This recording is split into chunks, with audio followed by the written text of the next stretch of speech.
मौलाना आज़ाद के बारे में चंद बातें बताना ज़रूरी समझता हूँ ताकि आप हमारी सियासत को समझ सकें। 11 नवंबर को मौलाना आज़ाद की पैदाइश के तौर पर मनाया जाता है। वज़ीर आज़म ने भी और कांग्रेस पार्टी ने भी और मुख्तलिफ पार्टीज़ ने सोशल मीडिया पर आपकी पैदाइश का जिक्र किया। ये बात आपको जानना ज़रूरी है कि मौलाना आज़ाद इस मुल्क के मुजाहिदीन आज़ादी में आपका शुमार होता है। आप कई मरतबा इस मुल्क की आज़ादी के लिए जेल की सोबतों को बर्दाश्त किए। आपने जेल में बैठकर कुरान करीम का तर्जुमा भी किया। आप दो अखबारात कलकत्ता से निकालते थे अंग्रेज़ों के ख़िलाफ़, आवाम में एक अंग्रेज़ों के ख़िलाफ़ बेदारी पैदा करने के लिए। तो अंग्रेज़ों ने उन दोनों अखबारात पर पाबंदी लगा दी। फिर आपको कलकत्ता से अंग्रेज़ों ने निकाल दिया। मौलाना आज़ाद इस मुल्क के पहले एजुकेशन के मिनिस्टर बने। अब यहाँ से तारीख शुरू होती है। जब संविधान बनाया जा रहा था, उसको हम अंग्रेजी में बोलते कॉन्स्टिट्यूएंट असेंबली और उर्दू में बोलते दस्तूर साज असेंबली। जब मौलाना आज़ाद मौलाना हिफ्जुर रहमान साहब रहमतुल्लाह अलैह, आपको याद दिलाने के लिए कह रहा हूं कि संविधान बनने से पहले सेपरेट इलेक्टोरेट्स की एक लिस्ट होती थी, माने हलके अलग होते थे मजहब की बुनियाद पर। फिर आरक्षण मिलता था मुसलमानों को। मगर जब बात कॉन्स्टिट्यूएंट असेंबली में चले गई, मुल्क का विभाजन हुआ, पार्टीशन हुआ। जब मुल्क के दो टुकड़े किए जा रहे थे, तो ये बार बार जो ताकतें और तंजीमें इस मुल्क की सेकुलरिज्म के दुश्मन रही है, वो तंजीमें जो इस मुल्क की आज़ादी में अपना कोई रोल अदा नहीं किए, जैसा कि आरएसएस, वो बार बार भारत के सबसे बड़ी अक़लियत मुसलमानों पर इल्ज़ाम लगाते हैं कि तुम्हारी वजह से मुल्क का विभाजन हुआ, तुम लोग इस देश को छोड़ के चले जाओ। आप और हम सुनते हैं इन लोगों की ज़बानों से। तो जब मुल्क का विभाजन हो रहा था, बल्कि उससे पहले मौलाना आज़ाद कांग्रेस के सदर थे। मौलाना आज़ाद अपनी किताब इंडिया विंस फ्रीडम, जिसको उन्होंने वसीयत की कि मेरे मरने के 30 साल के बाद इसको छापना चाहिए, उस किताब में मौलाना आज़ाद लिखते हैं कि मुझे बड़ी तकलीफ़ हुई। मैं ये समझ रहा था कि उस वक्त अंग्रेज़ों से एक ज़माने में एक कैबिनेट प्लान मंजूर हुआ था कि कांग्रेस पार्टी उसको मंजूर करेगी, और मंजूर हो गया था। जब नेहरू कांग्रेस के सदर बने, पहले तो मौलाना आज़ाद को जब उन्होंने एक बयान दिया था इस बारे में, तो उनको मजबूर कर कर कांग्रेस की सदारत से हटाया गया। और फिर उसके बाद मैं आपको तारीख का हवाला देकर कह रहा हूं कि महात्मा गांधी ने नेहरू को खत लिखकर कहा कि अब अगर किसी मुसलमान को सदर बनाना है तो ऐसे आदमी को बनाओ जो हमारी बात को सुनता है। मौलाना आज़ाद नेहरू के उस बयान पर नाराज हुए कि कैबिनेट प्लान को नेहरू ने कहा कि नहीं, मैं नहीं मानता इसको। मौलाना आज़ाद ने कहा कि कांग्रेस की वर्किंग कमेटी को बुलाओ। जब वर्किंग कमेटी में ये बात मौलाना आज़ाद ने कही कि तुम ये बात कैसे कह सकते हो, ये तो पार्टी का फैसला था, तो जवाहरलाल नेहरू ने कहा कि देखो ये बड़ी एम्बैरेसिंग बात हो जाएगी, शर्मिंदगी की बात हो जाएगी कि एक पार्टी के सदर की बात को तुम लोग रद्द कर रहे हो। फिर उसके बाद जब मुल्क के दो टुकड़े होने जा रहे थे तो मौलाना आज़ाद अपनी किताब में लिखते हैं कि मैं दौड़ा नेहरू के पास, नाउम्मीद हो गया। मैं दौड़ा गांधी के पास, नाउम्मीद हो गया। मौलाना आज़ाद ने कहा कि मैं तकलीफ में था कि मुल्क के क्यों दो टुकड़े किए जा रहे हैं। मुल्क के दो टुकड़े हो गए जब संविधान बनाने की बात आई, और जब संविधान बनाने की उस कमेटी में मुसलमानों के लिए रिजर्वेशन की बात आई तो मौलाना आज़ाद लिखते हैं, क्या लिखते हैं कि जब मैं और मौलाना हिफ्जुर रहमान मुसलमानों के लिए आरक्षण की बात करते तो पटेल मुसलमानों से तजम्मुल साहब होते थे और एक मोहतरमा होती थी, उनका नाम याद नहीं आ रहा मुझे, सरदार पटेल इन दोनों को बोलते उठो जवाब दो, आज़ाद का और हिफ्जुर रहमान साहब का। और वो लोग खड़े होकर क्या बोलते, आज़ाद देश के हित में बात करो, देश के हित में नहीं है कि मुसलमानों को रिजर्वेशन मिले। आज़ाद बोलते थे कि कम से कम रिजर्वेशन दे दो। तो आज़ाद की बात नहीं सुनी गई मौलाना आज़ाद की, और मौलाना आज़ाद ने तारीखी जुमला कहा था कि ये कॉन्स्टिट्यूएंट असेंबली मेरे लिए एक नया कैद खाना बन गई, मेरे लिए एक नया कैद खाना बन गई, क्योंकि वो अंग्रेजों के जमाने में कई मर्तबा जेल में थे। ये आरएसएस संघी के लोग जेल नहीं गए थे। मौलाना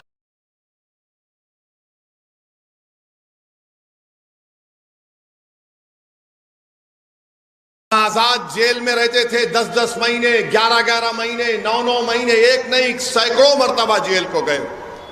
वो शख्स को ये कहा गया, तजम्मुल को उठाया गया, कोई मोहतरमा को उठाया गया, उन्होंने कहा नहीं नहीं नहीं। आज क्या होता है, आज अगर कोई मुसलमानों के लिए संविधान के दायरे में कोई बात करता है तो जिस तरह वहां पर तजम्मुल को उठाया गया था, ऐसे कई लोगों को उठाया जाता है, ये भड़काऊ भाषण दे रहा है, इसकी बात का यकीन मत करो। फिर मौलाना आज़ाद एजुकेशन के मिनिस्टर बन गए, तो एजुकेशन के मिनिस्टर जब वो बन गए, रिजर्वेशन की एक कमेटी थी, उसमें उस वक्त के नाम निहाद मुसलमानों को कमेटी का मेंबर बना दिया गया। और जब आरक्षण की बात आई तो कोई भी मुसलमान उस कमेटी में मुंह नहीं खोला, कोई मुंह नहीं खोला। ये मैं कहां से कह रहा हूं, के मुंशी के कागजात पढ़ेंगे तो आपको मालूम हो जाएगा। मौलाना आज़ाद 1 साल तक पार्लियामेंट में तकरीरी नहीं किए, 1 साल तक तकरीरी नहीं की मौलाना आज़ाद पार्लियामेंट में, एजुकेशन मिनिस्टर थे। मेरे अजीज दोस्तों और बुजुर्गों, यही मुंबई की एक तारीखी शख्सियत जो आज नहीं है हमारे दरमियान में, जिनको मैं बहुत चाहता था, बहुत करीब था उनसे मैं, अब्दुल गफूर नूरानी साहब से, अल्लाह उनकी मग़फ़िरत करे। अब्दुल गफूर नूरानी साहब ने एक आर्टिकल लिखा था फ्रंटलाइन मैगजीन में, जिसका खत उन्होंने छापा था कि सरदार पटेल ने गांधी को खत लिखकर कहा कि अब भारत की नई मिनिस्ट्री बन रही है, उसमें आज़ाद को मिनिस्टर ना बनाया जाए। मेरे भाई, ये जो तकालीफ हम आज उठा रहे हैं ना, biggest minority of the country हम है, जरूर हैं। हमने इस मुल्क की आजादी की लड़ाई 1810-20 में शुरू की, जब ये संघ परिवार के लट लेकर फिराने वाले नहीं थे, हमारे उलमाओं ने शुरू की थी, अपनी जानों को कुर्बान कर दिया। वो मौलाना आज़ाद के बारे में यह कहा गया कि इनको मंत्री नहीं बनाना चाहिए। आप सोचिए, ये मैं इसलिए बता रहा हूं कि लोग मजलिस को गाली देते हैं, असदुद्दीन ओवैसी पर इल्जाम लगाते। एक एक बात सच कह रहा हूं, अगर कोई इनकार करेगा तो वक्त बताओ, मैं आता हूं डॉक्यूमेंट्स लेके, तुम सामने नहीं बैठ पाओगे। मुझे गुस्सा इसलिए आता है, मुझे तकलीफ इसलिए होती है, मेरी जबान को लोग बोलते हैं बड़ा कड़वा बोलता, अरे कड़वा नहीं, सच्चाई को बयान कर रहा हूं। आज सब बोल रहे मौलाना आज़ाद ऐसे थे, मौलाना आज़ाद वैसे थे। मौलाना आज़ाद ने को कहा गया कि आप जाकर रामपुर में इलेक्शन लड़ो। मौलाना आजाद ने कहा मैं नहीं लड़ूंगा रामपुर में जाकर। तो लोगों ने कहा जाइए आप। उन्होंने कहा क्यों? वहां ज्यादा मुसलमान है, आप जीत जाएंगे। ये पहला इलेक्शन पार्लियामेंट का। हम 2024 में यही हाल है नहीं? ये बताओ मेरे को आप, यही हाल है, कुछ नहीं बदला। जहां पर मुस्लिम अक़लियत की एम्पावरमेंट की बात आएगी, और उस जमाने के जो हमारे बड़े बड़े लोग थे, अल्लाह उनको उनकी मग़फ़िरत करे, वो लोग क्या बोलते थे? नहीं नहीं छोड़ो, सियासत छोड़ो, लीडरशिप की बात मत करो, हमारी तहजीब की हिफाजत होना चाहिए। आज मैं आपसे कह रहा हूं, तुम्हारी तहजीब की हिफाजत, तुम्हारे इबादत गाहों की हिफाजत, तुम्हारी शनाख्त की हिफाजत, तुम जिस तरह जिंदगी गुजारना चाह रहे हो उसकी हिफाजत, तुम्हारे औलाद का मुस्तकबिल, इसका ताल्लुक सियासी ताकत से है, सियासी नुमाइंदगी से है। अगर तुम्हारे पास सियासी ताकत नहीं होगी, तुम्हारे पास तुम्हारा कोई सियासी नुमाइंदा नहीं रहेगा, ना तुम्हारी तहजीब बचेगी, ना तुम्हारी इबादत गाहें बचेंगी, ना तुम्हारी शनाख्त बचेगी। ये उस वक्त की बात कर रहा हूं मैं आपको, 1947 की बात कर रहा हूं। मौलाना आजाद क्या लेकर गए इस दुनिया से? बताओ, जो लोग आज मुझे गाली देते, ये बात सच है या नहीं है? बताओ मेरे अजीज दोस्तों और बुजुर्गों। लोग बोलते नहीं नहीं, मुस्लिम अक़लियत अगर पॉलिटिकल लीडरशिप को बनाएगी तो देश के हित में नहीं है। अरे जालिमों, देश के हित में है मुस्लिम लीडरशिप। हर समुदाय का लीडरशिप होगा, मराठाओं का होगा, दंगरों का होगा, सब समाज का होगा, मराठाओं का होगा। मगर जब मुस्लिम एम्पावरमेंट की बात आ गई, नहीं नहीं नहीं नहीं, ये ठीक नहीं है। क्यों ठीक नहीं है? क्योंकि तुम हमेशा सरेंडर कर जाओ, सरेंडर कर जाओ, सबमिशन जो बोलते अंग्रेजी में। मेरे भाई, सरेंडर और सबमिशन से काम नहीं होता, आपको एक एजेंसी की जरूरत है, और वो एजेंसी का रूप आज मजलिस इत्तेहादुल मुस्लिमीन निभा रही है पूरे भारत की जमहूरियत में। इसीलिए नफरत करते हैं, इसीलिए पसंद नहीं करते।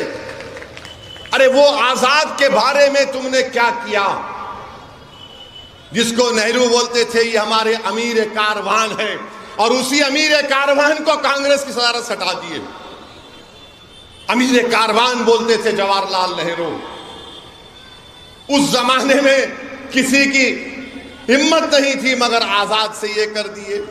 अब मोदी का जमाना है, ये वो वजीर आजम है, और भी ऐसे दुम छल्ले हैं जो बोलते नहीं नहीं ऐसा नहीं, ऐसा हो जाएगा, फिक्र की कोई बात नहीं। याद रखो, जो 70 साल पहले गलती हमारे बुजुर्गों ने की थी, अगर वो सियासी लीडरशिप को बना देते तो आज हमको आरक्षण भी मिलता, आज हमारी सियासी क़यादत भी होती, हम जेलों में नहीं बाहर होते। आज हमारे नौजवान जेलों में सड़ रहे हैं, कोई पूछने वाला नहीं है। मेरे अजीज दोस्तों और बुजुर्गों, ये पैगाम मैं आपको आज देना चाह रहा था, मौलाना आजाद की यौम पैदाइश को सामने रखकर। मौलाना आजाद की बहुत सी बातें हैं, जब किसी और वक्त पे इंशाअल्लाह बोलूंगा मैं, मगर इतना तो बोलूंगा कि सियासी लीडरशिप को बनाओ। मौलाना आजाद को लोग मजबूर कर दिए थे। सरजमीन दक्कन पर पुलिस एक्शन हुआ। पंडित सुंदरलाल की रिपोर्ट है, नेहरू लाइब्रेरी में जाकर पढ़िए। सुंदरलाल ने लिखा कि हैदराबाद में जो पुलिस एक्शन हुआ तो 40,000 से ज्यादा लोगों का कत्लेआम हुआ, और यही कांग्रेस पार्टी ने मौलाना आजाद को मजबूर कर दिया बोलने के लिए, हाँ ये तो एक्शन का रिएक्शन है। आपको मालूम, कभी आपने पढ़ा कि 1950 और 60 के दहे में 8 लाख बंगाली मुसलमानों को भारत से निकाल कर फेंक दिया गया था? तुमने पढ़ा कहीं पर? तुमको कोई नहीं बोलेंगे, मैं बता रहा हूं कब हुआ था ये। श्रीनगर में हजरत बल में नबी करीम सल्लल्लाहु अलैहि वसल्लम के मुंह मुबारक का एक वहां पर एक हादसा हो गया था। पूरे मुल्क में तूफान उठा तो 8 लाख को बाहर कर दिया गया। किसने निकाल दिया था? आसाम से जाओ डिटेंशन सेंटर में डालो इनको, बाद में नेहरू को वापस लेना पड़ा। अरे तारीख हम पढ़ते हैं। अगर हमारी जबान कड़वी है तो तुम्हारे जुल्म की वजह से है। अगर हम कहते हैं कि आपकी सियासी लीडरशिप होना इसलिए कि हमारे बुजुर्गों को नुकसान पहुंचा, आज अगर फैयाज जीतेगा इंशाअल्लाह ताला तो वो आज के लिए नहीं है, इन मासूम बच्चों के मुस्तकबिल अच्छा होगा। जो तकालीफ हम और फैयाज साहब और हमारे बुजुर्ग उठाए, कम से कम ये आने वाला जनरेशन, ये नस्ल उस तकालीफ को नहीं उठाएगा। तो मेरे अजीज दोस्तों और बुजुर्गों, मेरी आप सदमन गुजारिश है कि आपको 20 तारीख के दिन अपने के कोर्ट का सही इस्तेमाल करना है। अब आप जानते हैं कि हर पार्टी बोल रही है कि हम इतना दे देंगे, लाडली में उतना दे देंगे, हम फुला कर देंगे। ऐसा बोल रहे हैं जैसे अब्बा की दौलत लुटा रहे हैं वहां आवाम पर महाराष्ट्र की। अबे तुम्हारे बाप की औलाद नहीं है, तुम्हारे बाप की दौलत नहीं है ये। कोई जहेज में नहीं आया ये दौलत बांटने के लिए। कोई बोलता मैं ये कर दूंगा। आपको मालूम महाराष्ट्र में अभी कर्जा कितना है? महाराष्ट्र सरकार का कर्जा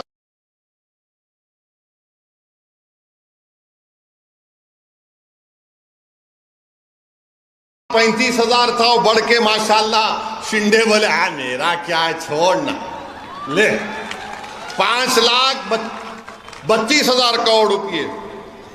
अभी 2030 के आने तक महाराष्ट्र सरकार को उस कर्जे का 2,75,000 अदा करना है।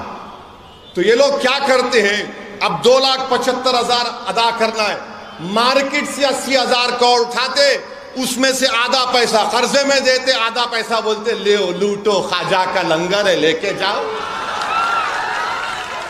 मगर नुकसान किसका हो रहा है? गरीबों का हो रहा है, गरीबों का हो रहा है। कहां जा रहे पैसे आपको मालूम? किधर जा रहे पैसे आपको मालूम? गरीब को मिलता ही नहीं।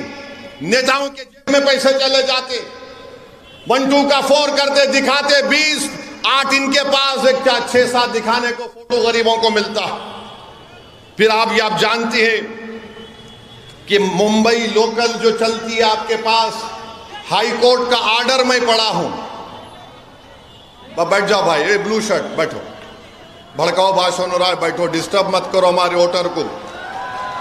हमारा वोटर पूरी तवज्जो से सुन रहा भी बात को।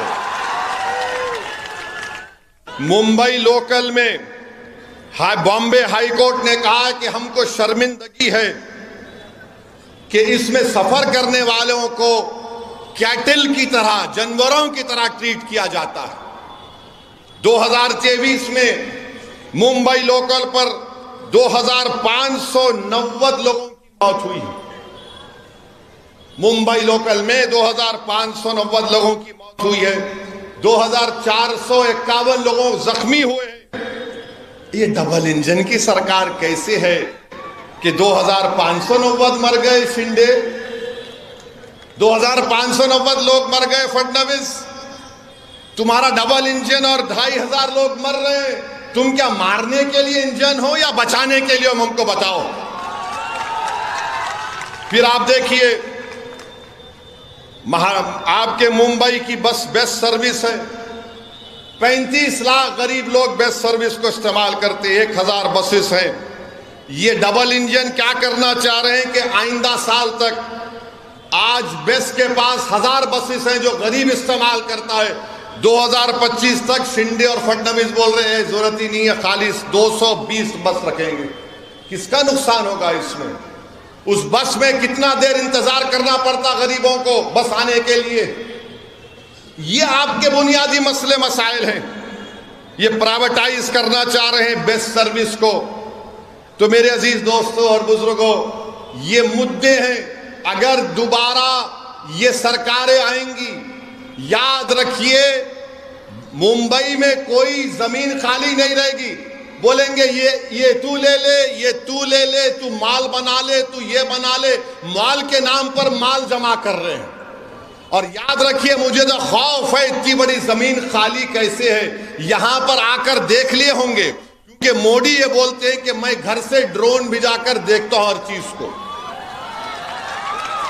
तो जाहिर है मोदी ड्रोन में देखे होंगे वो दारुल फैज, इतनी बिल्डिंगें, इतनी जमीन खाली है, मेरे दोस्त को मिलना चाहिए। आज जो बड़ी बड़ी बातें करते हैं बीजेपी शिंदे वाले, अरे 1,80,000 करोड़ के 2 प्रोजेक्ट गुजरात चले गए, फॉक्सकॉन का और टाटा एयरबस का। इन लोगों को शर्म नहीं आती कि यहां पर महाराष्ट्र में आएंगे। महाराष्ट्र अगर ताकतवर रहेगा, मुंबई भारत का फाइनेंशियल कैपिटल है, अगर वो ताकतवर रहेगा तो देश ताकतवर रहेगा। मगर बीजेपी के लोग बोलते नहीं नहीं नहीं, यहां से जो भी है निकालो, बाहर लेकर जाओ। और कर क्या रहे हैं? चोरी कर रहे हैं। ये मेरा एमएलए, ये तेरा एमएलए। ऐसा लग रहा है कि एमएलएओं का हराज हो रहा है महाराष्ट्र में कि बोल तेरी कितनी कीमत है, उन्हें बोलना मेरी कीमत है, आजा ले ले आजा। फिर वोट डालने वालों की अहमियत क्या रही बताओ आप? आपने पिछले बार मंजलिस के, मैं बाइकुल्ला के वोटर से मुखातिब हूं, अभी आपने एमआईएम को वोट नहीं दिया, आपने किसी और को अपना वोट दिया। हम आप उस फैसले को मानते हैं, मगर जिस पार्टी को आपने वोट दिया वो दूसरी पार्टी में जाकर बैठ गए, तो बताओ तुम्हारा वोट की अहमियत क्या रही फिर? और क्या गारंटी है कभी कोई आ रहा है तो दूसरी पार्टी ना जम कर ले? ये तो ऐसा हो गया कि सुबह में एक रंग का शर्ट पहनेंगे, शाम में दूसरे रंग का पैंट पहन के निकलेंगे घर से अपने। तो मेरी आप सदवन गुजारिश है कि मेरी इन बातों पर आप गौर करिए। यहां से आपको अपने नुमाइंदों को कामयाब करना है। और जब बात नुमाइंदों की आती है, मैं बड़ी तकलीफ के आप लोगों के सामने अर्ज कर रहा हूं, बुरा मत मानिए, सच्चाई को बयान कर रहा हूं, मुझे माफ कर दीजिए। 20 साल के बाद 2019 में एक अल्पसंख्यक समाज का मुसलमान इम्तियाज जलील औरंगाबाद से खासदार बना। और जब 2024 का चुनाव आया तो पूरे मिल गए, दोनों शिवसेना मिल गए, दोनों राष्ट्रवादी मिल गए, पुरानी पार्टी मिल गई, हाँ बीजेपी मिल गई, पांचों मिलकर इम्तियाज को हरा दिए। सबका एक ही मकसद था, कोई भी जीत जाए मगर इम्तियाज ना जीते। 20 साल के बाद एक सांसद बना, एक एमपी बना, उसको हरा दिए। मैं आपसे अपील कर रहा हूं, उससे सबक हासिल करो। आप देखो किस तरह की नफरत महाराष्ट्र में हमारे देश में हो गई। 48 लोकसभा की सीट में एक ही पार्टी ने एक ही एमपी को रिपीट किया तो सबने मिलकर उसको हरा दिया। और ये लोग आकर बोलते सेकुलरिज्म है, फुला है, इसको हराओ, उसको जिताओ, ये खतरनाक है। कल अभी बलाला ने कहा कि लोग हमारे जाकर डाइस पे चले गए।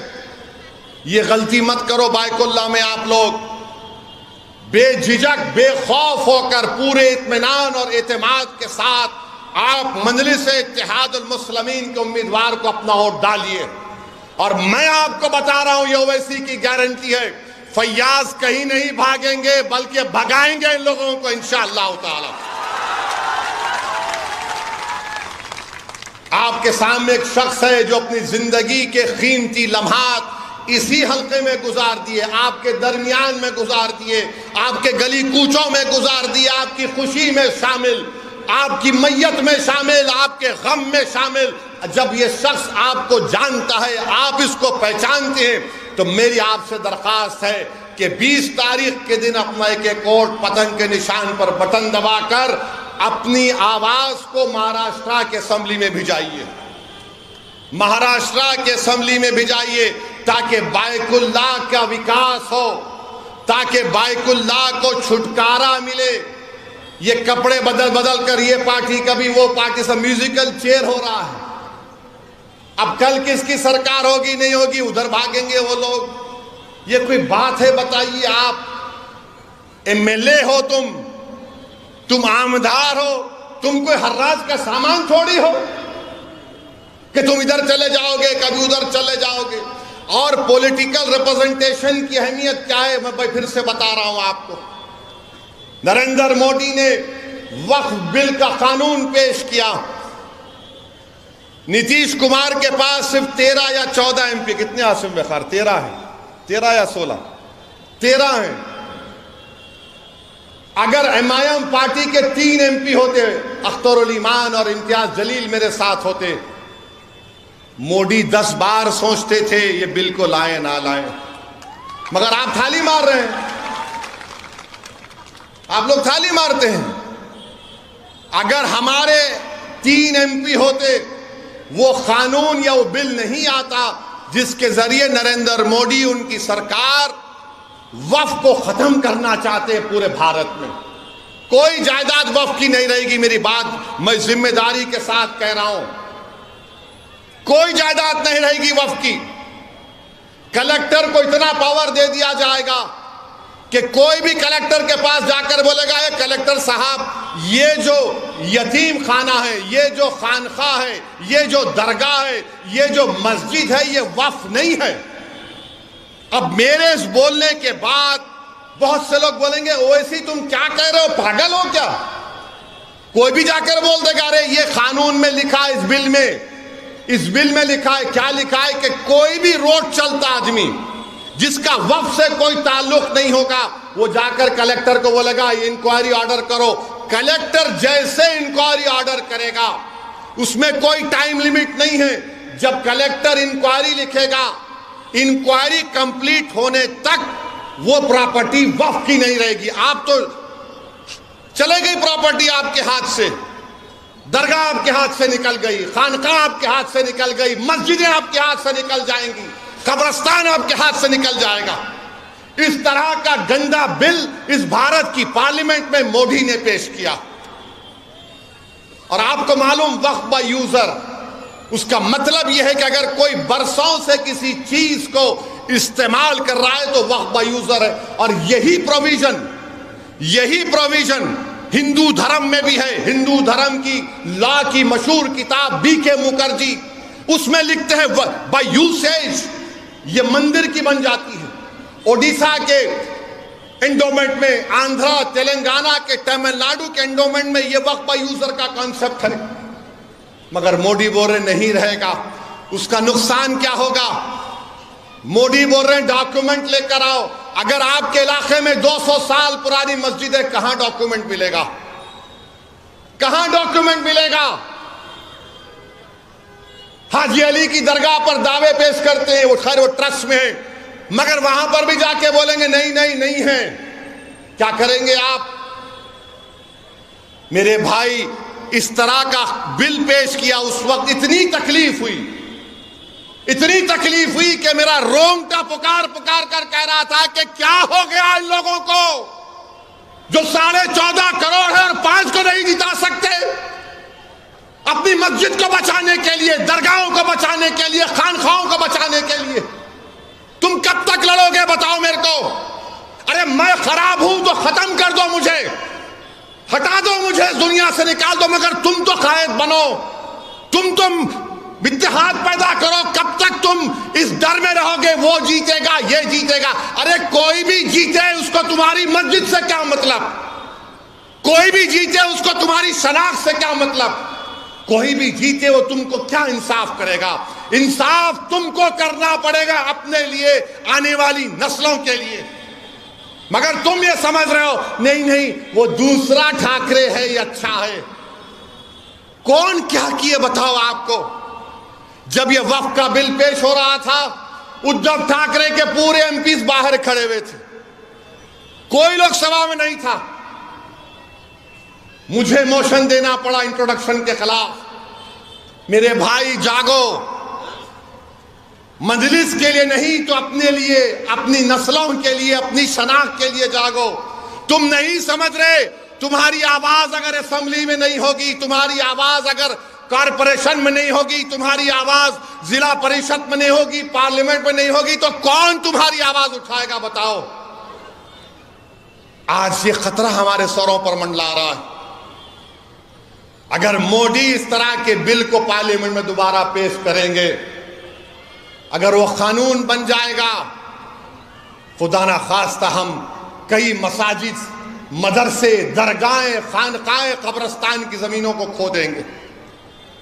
और आपको मालूम दिल्ली में सच्चर कमेटी ने पेज नंबर 221 में कहा कि दिल्ली में 130 वक्फ की प्रॉपर्टीज पर गवर्नमेंट ऑफ इंडिया ने यानी मोदी की सरकार ने कब्जा करके बैठा हुआ है।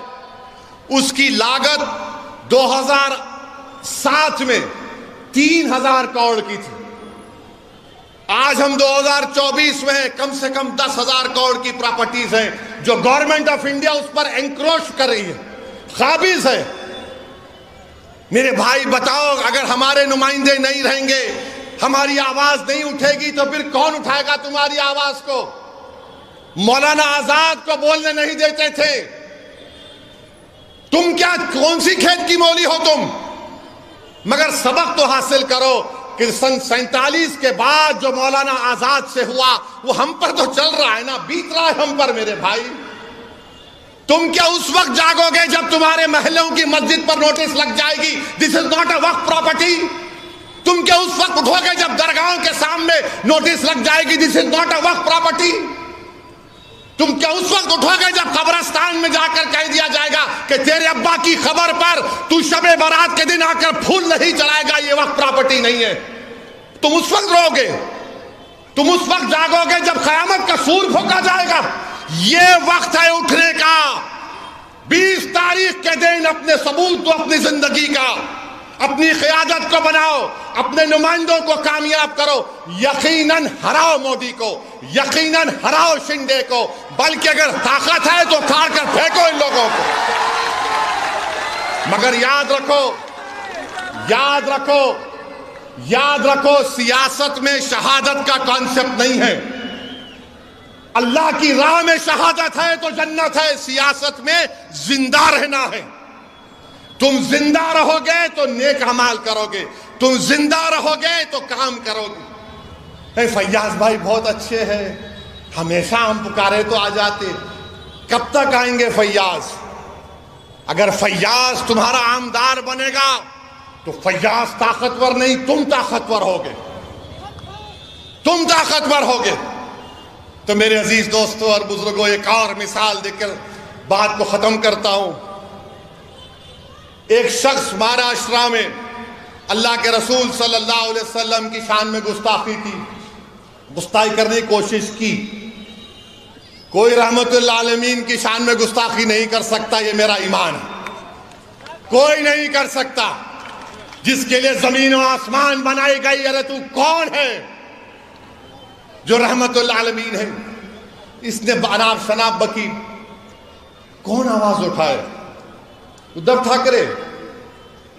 कौन आवाज उठाए? शिंदे, अजित पवार, कांग्रेस? इम्तियाज जलील ने आवाज उठाई। औरंगाबाद में इम्तियाज जलील ने कहा कि फुला तारीख तक अगर इस शख्स को गिरफ्तार नहीं किया जाएगा तो हम औरंगाबाद से गाड़ियों का जुलूस लेकर मुंबई तक जाएंगे। सबने समझा रहे ड्रामा है, सियासी ड्रामा है। बाज जुम्मनों ने कहा, बाज हमारे पास जुम्मन बहुत हो गए हमारे पास। ये जुम्मनों ने कहा पब्लिसिटी के लिए कर रहा, पुलिस घर में बिठा देगी उसको। बाज बड़े बड़े लोगों ने मुझे फोन किया, बोले ये क्या करने जा रहे हैं असद साहब, दंगा हो जाएगा। मैंने कहा मौलाना दंगा नहीं होगा। बोले कैसे गारंटी देंगे? बोले मैं बोला गारंटी मेरी है, मोदी की नहीं है। हमने कहा एहतजाज होगा और एहतजाज हुआ, लोग जमा हुए तो औरंगाबाद के पुलिस के आला अहदेदार इम्तियाज जलील के पास गए और बोले क्या कर रहे हैं? इम्तियाज ने मुझे फोन किया, मैंने कहा तुम पुलिस से बोलो कमिश्नर को, अगर तुम मुझे थाने को जाने नहीं दोगे तो मैं ये पूरी गाड़ियां लेकर, क्योंकि उस वक्त उस दिन औरंगाबाद में अमित शाह देश के गृह मंत्री थे, बोले हम उनके पास चले जाएंगे। तो बोले नहीं नहीं नहीं आप चले जाओ। 10,000 गाड़ियों के साथ काफिला निकला। जो लोग ये समझ रहे थे कि महाराष्ट्र का अल्पसंख्यक समाज का मुसलमान एहतजाज नहीं कर सकता पुरअमन, हमने उन सबको गलत साबित किया। मैं लाखों सलाम करता हूं आप लोगों को जो आप लोगों ने हिस्सा लेकर उस एहतजाज को कामयाब कर अपने तारीख रकम कर दी। अल्हम्दुलिल्लाह। आज आकर बोलते हैं ये वोट काट रहे हैं, फुला कर रहे हैं। अरे तुम्हारे मुंह में अल्लाह ने जबान दी थी, तुम भी एहतजाज कर सकते थे। नहीं, हम जाके पुलिस में कंप्लेन करें। अरे पुलिस में कंप्लेन तो 12वीं पास बच्चा भी कर सकता है। तुम तो दावा कर रहे थे ना नेता होने का, कायद होने का, रहबर होने का। जब रहमतुल्लाह आलमीन का मामला आया तो तुम पीछे हट गए। मेरे अजीज दोस्तों और बुजुर्गों, समझिए नुमाइंदे की जरूरत है। आपके वोटों से आपका मुंतखब शुदा नुमाइंदा होगा, वो आपके लिए लड़ेगा, आपके लिए जद्दोजहद करेगा। इल्जामात तो मंजलिस पर लगते रहते हैं। अब ये आपके महाराष्ट्र के deputy chief minister Fadnavis Aurangabad को आके बोले, सुन ले असदुद्दीन ओवैसी, सुनो देवेंद्र फडणवीस, तुम अमित शाह और मोदी तीनों बैठकर भी मेरी जबान का मुकाबला नहीं कर सकते, याद रखो। अब बोले वोट जिहाद, कल तक लव जिहाद था, फिर जमीन जिहाद, फिर एक जॉब जिहाद, अब वोट जिहाद हुआ। अच्छा मोदी जी जरा बताइए वोट जिहाद का डेफिनेशन क्या? अमित शाह बताओ वोट जिहाद का डेफिनेशन क्या है? तुम अयोध्या में हार गए, कैसे हारे? फडणवीस बोल रहे वोट जिहाद और धर्म युद्ध होगा। लोकशाही में, लोकतंत्र में धर्म युद्ध होगा। अरे फडणवीस, तुम कब तक हिंदू मुस्लिम करोगे? तुमने क्या काम किया बताओ ना। तुमने कुछ काम नहीं किया। तुमने डाका डाला एमएलए को लूटने के लिए, तुमने एमएलए की चोरी की। तुम सत्ता में नहीं आए मगर तुमने सत्ता को छीन लिया और बोल रहे ओ सुनो वैसी। मैं कह रहा हूं सुनो फडणवीस, तुम जिहाद के माने नहीं जानते। बोलते मालेगांव सेंट्रल में हम धूलिया की सीट मालेगांव सेंट्रल की वजह से हारे। अरे फडणवीस, तुम तो 1819 में भी हारे थे, 1918 में भी हारे थे। मालेगांव के किले में जब तीसरी जंग हुई मुसलमानों, मराठा और अंग्रेजों की, तो मराठाओं की फौज में मुसलमान थे जिन्होंने अंग्रेजों से मुकाबला किया। उन्होंने अपनी जानों को कुर्बान कर दिया। बल्कि उनके नाम आपके सामने कहना चाहूंगा ताकि नौजवानों को मालूम हो जाए कि उनके नाम क्या थे। उनके नाम में फडणवीस नहीं था, बाय द वे। उनके नाम में क्या था? सुलेमान शाह, इस्माइल अल्लाह रखा, शाबान भिकारी, बुद्धू फरीदास, अब्दुल गफ्फार, इनको फांसी पे लटकाया गया। अब्दुल्ला खलीफा और मोहम्मद अनवर को जेल में अंग्रेजों ने मार मार कर कत्ल कर दिया। फडणवीस सुनो, तुम ये समझते हो कि कोई तुम्हारे पैर के पास बैठ के बोलेगा आप सरकार है? अरे कोई सरकार नहीं है। बाबा साहेब अंबेडकर के संविधान ने फडणवीस को ओवैसी को बराबर कर दिया। कोई बड़ा छोटा नहीं है। बल्कि सुनो फडणवीस, मैं तुम्हारे से बड़ा हूं एतबार से, अल्हम्दुलिल्लाह। लव जिहाद। अच्छा फिर क्या बोल रहे प्रधानमंत्री, क्या बोल रहे हैं? नई बात करें, एक है तो सेफ है। मोदी जी कितना फेंकेंगे आप? पार्लियामेंट इलेक्शन में आपने कहा कि हिंदू बहनों के गलों से मंगलसूत्र निकालकर मुसलमानों को दे दिया जाएगा, हिंदू भाइयों की भैंसों को लूटकर मुसलमानों को दे दिया जाएगा, मुस्लिम औरतें ज्यादा बच्चे पैदा कर रही हैं। मोदी जी, आपके वालिद साहब ने भी बहुत बच्चे पैदा किए थे, गलत किया था क्या? अमित शाह के कितने भाई बहन बताओ हमको। आप हमारी मां और बहनों पर इल्जाम लगा रहे। अब मोदी जी बोल रहे एक है तो सेफ है। अमित शाह इसको बढ़ाकर बोल रहे अब वक्फ की प्रॉपर्टीज डिक्लेयर कर दी जाएगी। अमित शाह, मोदी, फडणवीस, मैं मुंबई में खड़े होकर बोल रहा हूं, वो जो दुनिया का दौलतमंद आदमी है जिसके बेटे की शादी में मोदी जी आप मुस्कुराते हुए गए थे, वो यतीम खाने पर बनाई गई है मुसलमानों के। लो यतीम खाने की जमीन वापस लो। अमित शाह, फडणवीस, तुम नहीं लोगे क्योंकि तुम दौलतमंदों के घर में जाते हो शादी के लिए। तुम गरीब की बस्तियों से, गुर्बत से तुम्हारा कोई ताल्लुक नहीं। यतीम खाने की जमीन पर 21 करोड़ में बिल्डिंग बनाई गई, सुप्रीम कोर्ट में फैसला है, अभी केस चल रहा है। मेरे भाई मोदी जी बोल रहे एक है तो सेफ है, 10 साल से सेफ नहीं थे हम लोग। मैंने उसका जवाब दिया कि अखंड है तो सेफ है,